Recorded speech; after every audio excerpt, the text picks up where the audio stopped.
Hello and welcome to yet another video. So this time there's something very interesting. So I will be sharing you a story that I have written as a part of my story subscription that raises funds for charity, and this one is called Ajji. Ajji is I think a very favorite destination of mine, and just like everybody else here, I hope. So here it goes. Yeah, Ajimane was not just Ajji's house. It was a dream destination. It was an emotion. It was that and much, much more. Swami loved going to Ajji's house, just like every other kid. The excitement that hung around the air, the exams were getting over, and the holidays would begin, overpowered every other feeling in the world. A world that was free of restrictions, a world of peace. That peace that came to be understood by a young 10-year-old that had relatively no tensions in the world. It was that kind of peace. Swami and his mother would take the bus to this sacred land of his granny and grandpa. It was a pilgrimage that was filled with joy, contentment, and just bliss. Swami would find the window seat. His mother would invariably take the seat next to him. The long journey would begin. It was as if the trees were waving and singing in joy. The leaves swayed as if they were dancing. The smile on Swami's face never faded. It was like a radio kept at full volume during one of his favorite shows. Swami forgot about the exams, the books, the reading, and the learning. He was heading to Ajimane. During the entire bus journey, Swami would find himself dreaming. His dreamland consisted of adventures he would have during the holidays. Ajimane was small but simple, like most other households in that area. Technically, though, it was just about 30 kilometers away from his house. But this house was different, had a garden. He did not have many friends here, unlike his home, but it never bothered him. The house was located in a quiet neighborhood, but had a vibrant aura about it. It felt nice and safe. It felt like peace and calm. Another big perk of being here was that Swami was showered with love. There was no conditions to this. Swami was allowed to sleep late into the day. This was a luxury not afforded to him at his house. He would have to get up by the time the cuckoo clock came up 7 times. It was time to sweep the house, and that was that. Sweeping the house was a more primarily important job than sleeping. Swami would also be given the day off with respect to other daily chores. It was a prevalent custom in his house that the breakfast was served only when one completed when it completed the bath and other divine activities. Here too, this was given a skip. It was something that made Swami think of himself as a rebel. Some days he would go without a bath at all. This unconditional acceptance made him love this place even more. Another factor of Ajjimane's great attraction included food. Ah, yes, lots and lots of food. There was always something to munch on. Sweets of various shapes and sizes. Swami was a sweet tooth of the highest order, and here it was offered to him in great abundance. He was not reprimanded for putting his hands to the dabbas and taking a few more at once. Sweets, fruits, fried items, and even normal foods.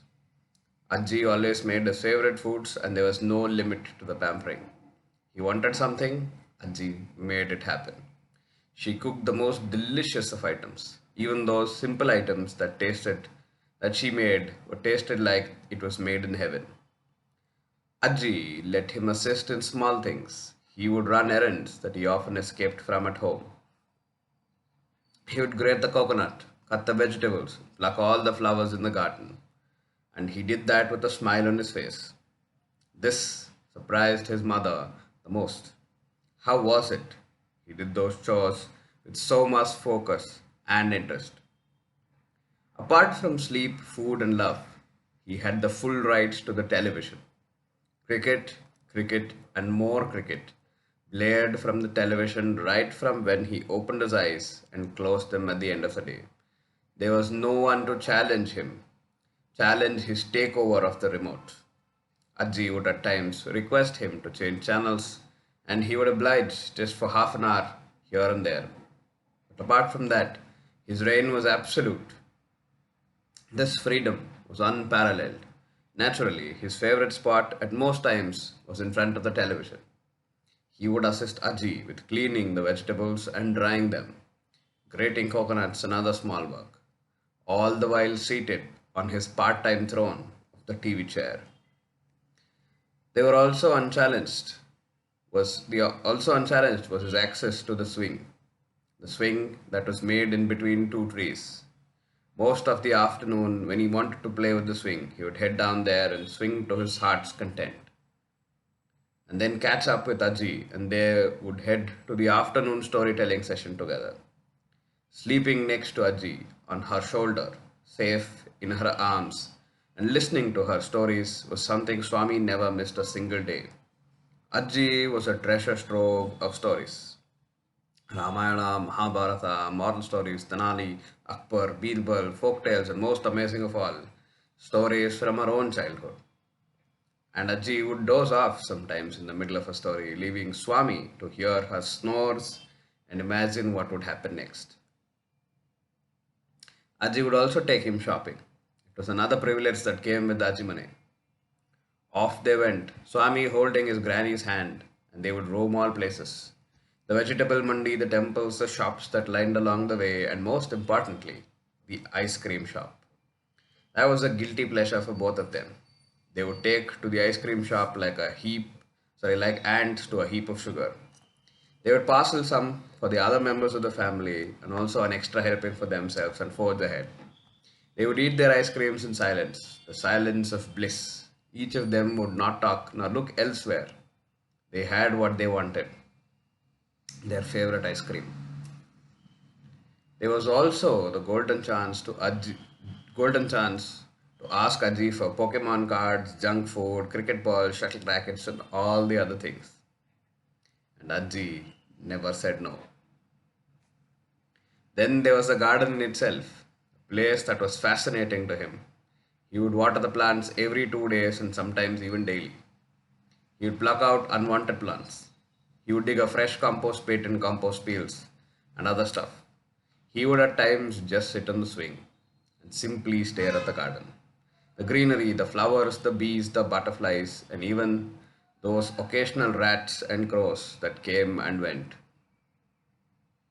There were so many walls, all walls that were painted with the marks of tennis balls impacting them. Bowling, batting, and fielding, all practices were made against the wall. If this painting was ever shown to Picasso, he would have been proud of the paintwork that had been made, with all those tennis balls striking the walls. And some days, Ajji would even offer to be the bowler and the batsman if Swami insisted.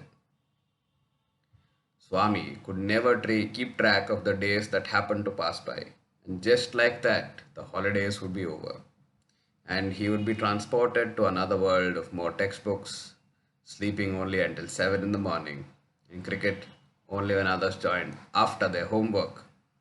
Swami treasured these days at his Ajimane and would eagerly wait for the next small set of holidays that came by. For Ajimane was one place where he was free. That's it for this story, folks.